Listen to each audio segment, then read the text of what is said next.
$50. That's what I paid for a supplement that gave me fishy body odor for 3 days. And it's still not the dumbest nutrition mistake that I made on the way to a Men's Health cover. Between the ages of 17 and 25, I made every nutrition mistake that you can think of. I tried force feeding myself a 2,000 calorie pie because, you know, eat big, get big. I chugged down sludgy shakes with 100 grams of protein in them. I tried all the over-the-counter supplements and just wasted years of effort on stuff that was never going to work. So if you feel like you're doing all the right things now, eating healthy, taking the supplements, saying no to things, and still barely making any progress, it's probably not an effort problem, but it likely is one of the mistakes I'll highlight in this video. I'm Tom Bailey, an online coach that helps people lose fat quickly so they can spend less time dieting and more time building muscle, strength, and confidence. Avoid these 5 mistakes and you'll save yourself a lot of time, effort, and money. Let's dive in. When I first learned that I need to eat more to build muscle, I did the natural thing and took it to the extreme. I remember walking into Tesco and seeing a frozen cream and chicken pie with 2,000 calories in it and thought, yeah, that's dinner sorted. I wanted to build muscle so badly. I would have done whatever it took. I took the pie home, cooked it, tried shoveling the entire thing down, force feeding myself until I felt sick, and I still couldn't even finish it. Over time, I figured out smarter ways to hit higher calories, but this was mistake number 1, eating in an excessive calorie surplus to gain weight. The research on this suggests the difference in muscle gains with big surpluses compared to maintenance calories are negligible, which makes sense because the amount of muscle that you can build on a daily basis is literally in grams. And the amount of calories required to synthesize that, we don't have an exact number, but maybe 50 to 60 extra calories per day. I was also massively overeating on protein, which I guess is mistake number 2. Most of the research supports 1.6 grams of protein per kilogram of body weight per day to support muscle growth at maintenance calories or in a very slight calorie surplus. What this looks like for an average 80 kilogram person is around 130 grams of protein per day, which is very easily achievable. So when I was triple scooping Optimum Nutrition's casein protein powder mixed with milk and peanut butter before bed to have 100 grams of protein in my system, I was way overdoing it. And honestly, I was probably closer to eating 3 grams of protein per kilogram.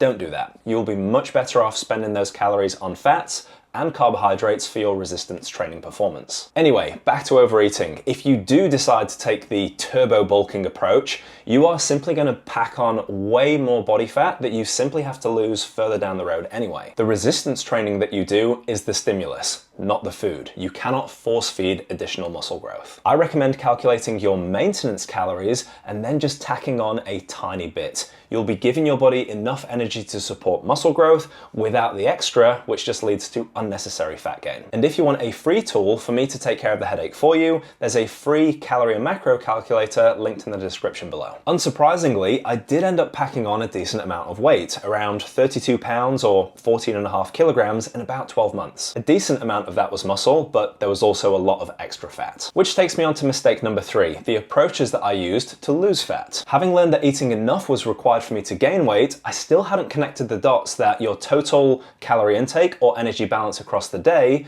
influences your overall body weight. Rather than figuring out what calories I needed to be eating to be in a deficit to consistently lose body fat, I got sidetracked by all the other seemingly magical fat loss tips on fitness websites and the bodybuilding.com forums. Fasted cardio, the ketogenic diet, and all the fat loss supplements such as CLA, fat burners, and L-carnitine, the $50 one that I mentioned at the beginning.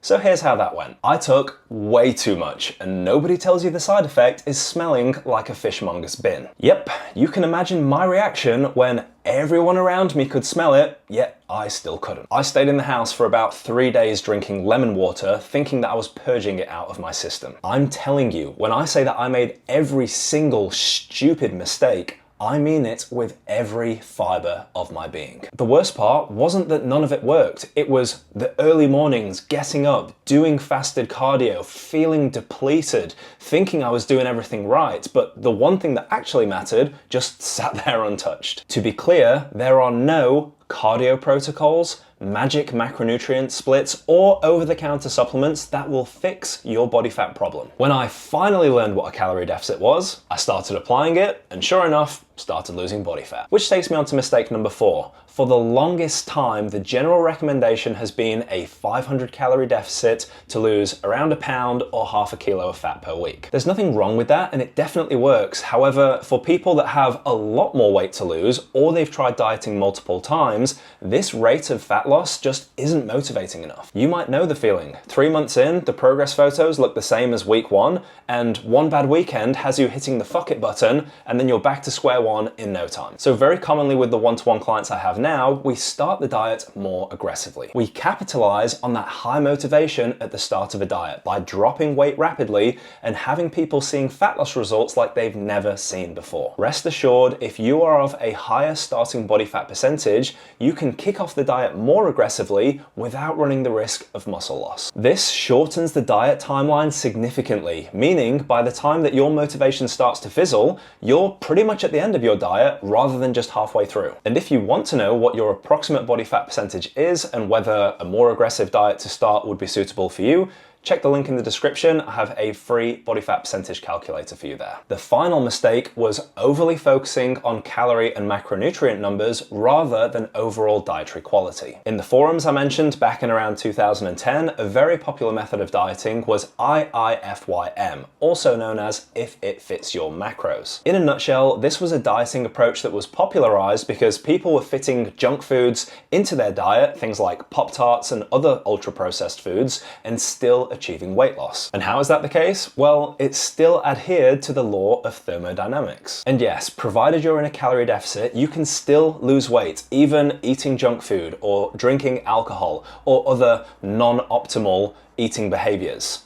And whilst it can be done, it doesn't mean that it's the best way to do things. I also did this for a short time, and yes, whilst I still managed to get leaner, I felt like shit, my skin was horrible, I was covered in acne, it just wasn't a good place to be. And this is why I believe that dietary quality absolutely matters, because the human body isn't just bone, muscle, and fat. You need adequate vitamins and minerals because these will determine how you feel and how you function. You need to prioritize dietary fiber coming from a variety of sources to maximize your gut health. And ideally, mostly whole, minimally processed foods make up 80 to 90% of your diet, with the last 10 to 20% coming from enjoyment foods. So breakfast, lunch, dinner, those should be nutritious meals, and that makes up 80%. The last 20% is the chocolate that you might have after dinner. If you just avoided these 5 mistakes, I guarantee it will save you years of wasted effort, frustration, and money. Now, each of these 5 mistakes really deserves its own video, which is exactly what I'll be doing next.